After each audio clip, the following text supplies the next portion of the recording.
Bu apartmanın dolu hali. Burada Fred'ler, burada maymun gibi asılmış Big Bot ve bu arkasında da birazcık gözükmesi zor ama Mini Bot. Burada teleskop içinde böyle hemşire var, bebeğe bakıyor. Bebek ters yatmış, bir dakika.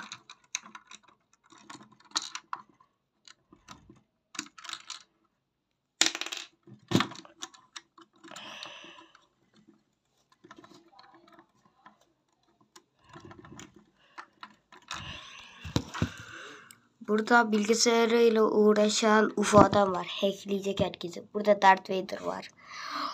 Birkaç dakikada kaç izlenme aldığını biliyor musunuz? Çok iyiydi o video. Burada da Çınar var. Eşyalarıyla beraber.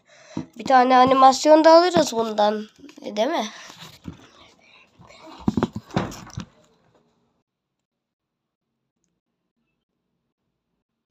Sana animasyon yok.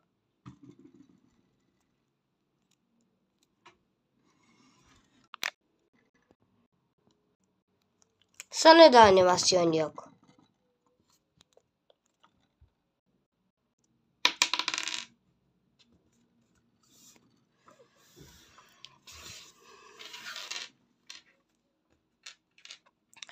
İşte yaptım.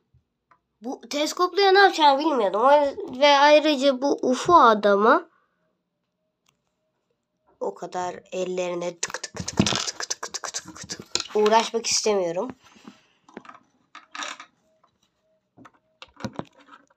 O yüzden like atın, yoksa Fred sizi tekrar ısırır. Ya da kafanıza bu düşer.